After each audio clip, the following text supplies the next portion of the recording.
I now recognize the ranking member, Scott. I recommend Ms. Scott. All right? Okay.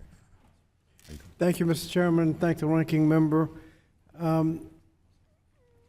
Mr. Holzer, there was a study that showed, and I think you kind of referred to this by giving two numbers, that only about 22% of the money spent on the local boards is spent on actual training services. What's the rest of the money spent on?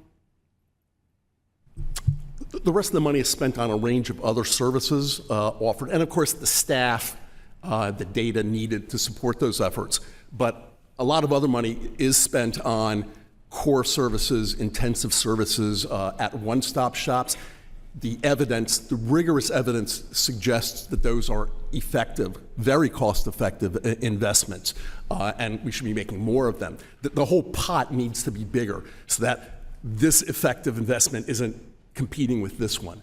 Thank you. And when you mentioned 50% of the public has no post-secondary education, when one of that group shows up at the Workforce Council looking for a job, where do they actually get the training?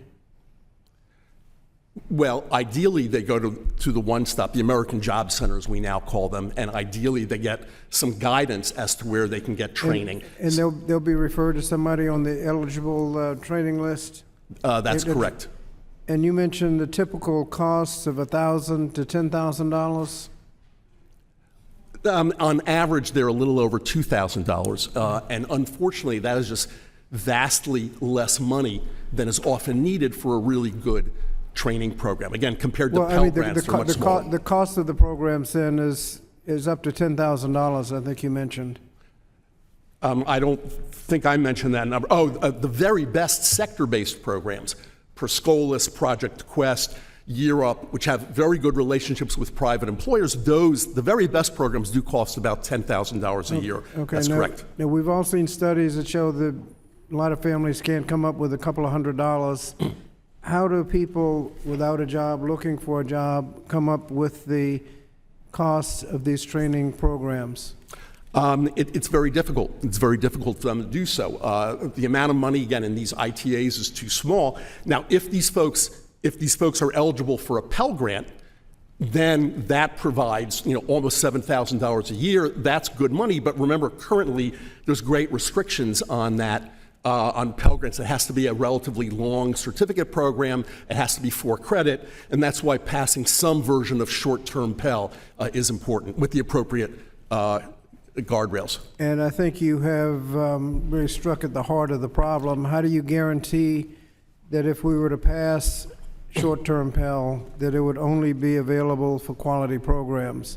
That's you don't have to answer that. That's what we're working on right now. I would briefly to answer that. I think to do this correctly, you need the right data. You need the right earnings data that follows people over time and compares them to people who are not in the programs. And I respectfully disagree with my colleague, Mr. Palish.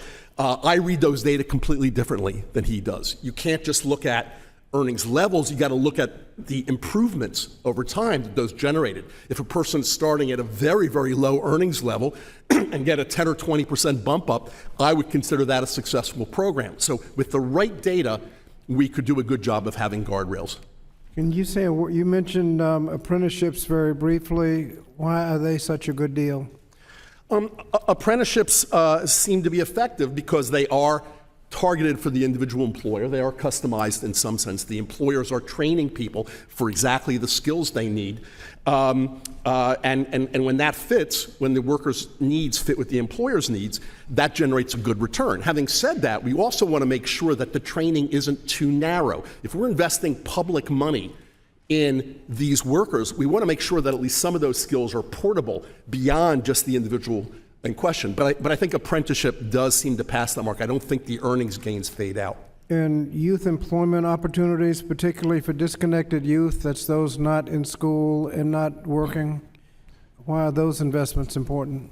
Very simply, this is primarily out-of-school youth. There are a lot of good programs for in-school youth, for career and technical education, and in some community colleges. But for out-of-school youth, very often with not great, often no post-secondary training whatsoever, they need more. They need more help. Their current level of skills simply doesn't enable them to try to get good jobs, and often they even lack the knowledge of where good jobs are, what employers are looking for, where they can enhance their skills, et cetera. So there's a big job to do there.